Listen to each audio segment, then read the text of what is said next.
Welcome back to Real Turbo Buicks. It is a little windy out today, so I'm going to talk a little over the wind, so I apologize if you hear a lot of wind noise. So it is a beautiful day in March, and where we left off with the last update on my car was at cruise performance in December, and we were still finishing up a few things. To recap what Don did, he completely redid the fuel system, put a 10-gallon fuel cell in the back, and we just rewired everything the way it was so that the pump would be allowed to work the way it needed to be. We put a brand new RPM 4L80 transmission in the car because mine was definitely cooked. And we were doing two more things that Don was finishing up. So one was what to do with the oil breather situation. And what we were planning on doing was to do a dual inlet tank with dash 16 lines. However, just looking really hard, and there's really nowhere to put it. I mean, it's really tight with all the factory accessories and everything. It just wasn't happening. So we decided that the best thing to do is just to modify the valve cover openings and put bigger bung fittings on there so that we could have bigger breathers. And that's exactly what we did. That really should resolve the oil issue. And for the transmission puking out, especially in the first gear like it was, Don put a nice overflow tank in the back. I love the location where it is. It's really easy to get to. And then I brought the car back up to the Northeast, and it went straight to War Fighter Fabrications in Cleveland, Ohio. And Sean went and modified the car for me exactly the way I want for the safety equipment. So now what ended up happening was, I can't tell you how long and how many times I went back and forth what I wanted to do with the car. I had to upgrade the safety.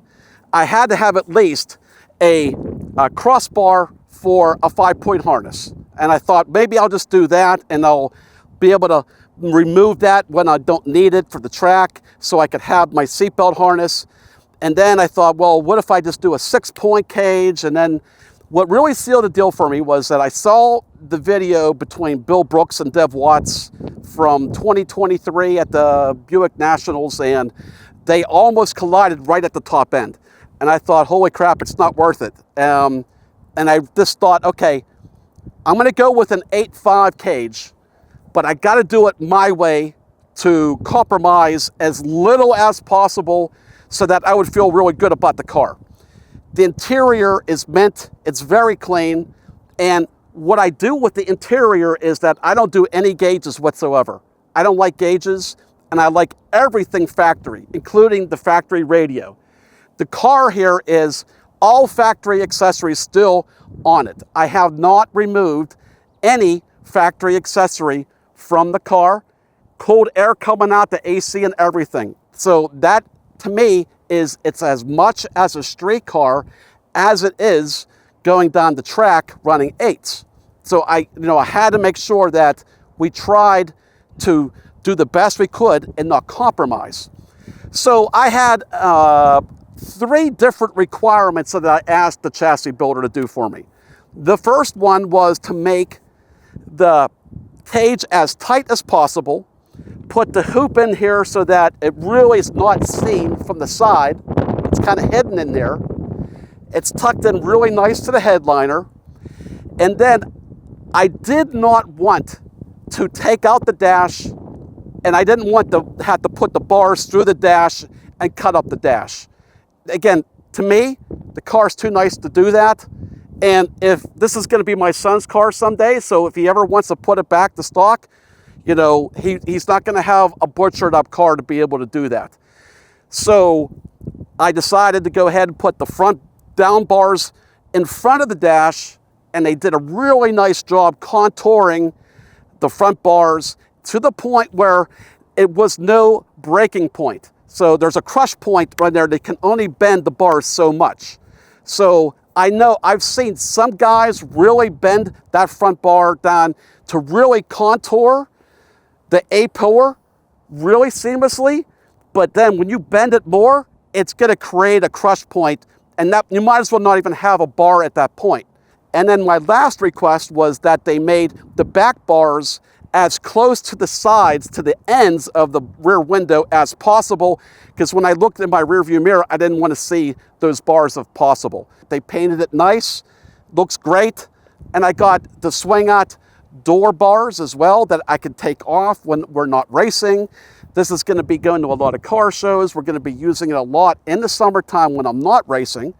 So I get a lot of people ask me that see the videos on YouTube, what is the actual combination of the car with the motor and everything else with it. So I thought this would be a great time to be able to go ahead and just go over the entire build of the car, top down, and we'll start with the motor. Okay, so the motor starts with a TA aluminum block. We are using custom diamond pistons. They've been treated and coated. We are also using a Buick Motorsports crankshaft. We're using the Manley 303 rods, and this was built by Jim Evanuik Jr. out of Forest Hills, Pennsylvania. I have known Jim Sr. and Jr. for 35 years. They worked on all of my other car projects that I did. They are extremely meticulous when it comes to everything. And Jim Evanuik Jr. is really a cylinder head whiz. That is his absolute specialty. And he's made some world records with some really cool trick stuff out there. So I knew that I was in great hands. Speaking of the cylinder heads, we are using the TA aluminum heads. We got them bare, and we needed a lot of work done to the heads. We also have a custom bullet hydraulic roller camshaft. And that, again, that's all spec to Jim, what he wanted to do. This car and this motor does not sound like a V6 at all. But again, it's just a 263 and has 10-to-1 compression, a really good camshaft, and it sounds what it does.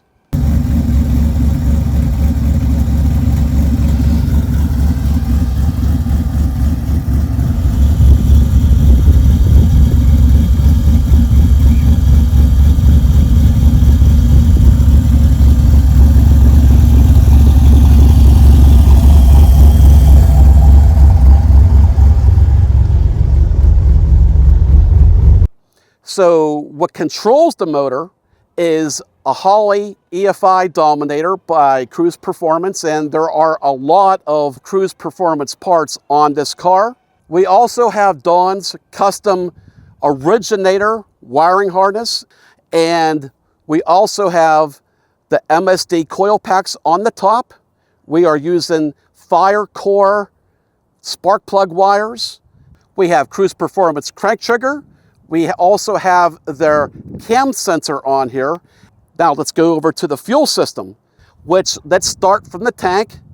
Custom 10-gallon tank that he made that is sumped. Then it's going to an Aeromotive brushless 5-gallon permitted pump, all the way up to the front here where it's coming to a Cruise Performance distribution block.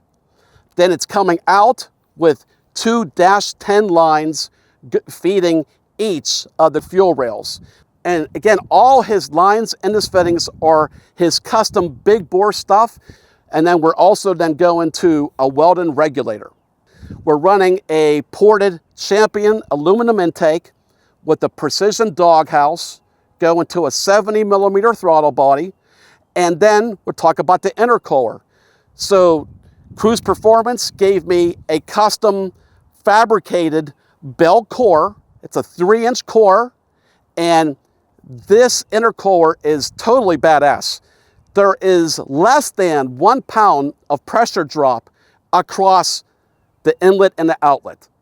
The intercooler pipings as well as the inlet pipe to the turbo were all fabricated by Mike Rispo at Injection Connection. I'm running an HPT 7675 turbo, and I have a Cruise Performance 3.5-inch downpipe, that's going out to a 3-inch pipes full exhaust with tailpipes.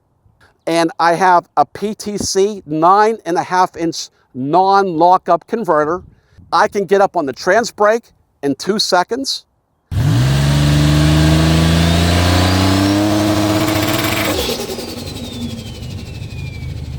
I'm running a Ford 9-inch rear end, 35 spline axles, 370 gears.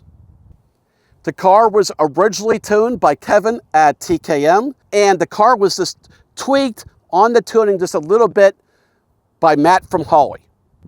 For fuel, I decided to go with E90 and Ignite Red.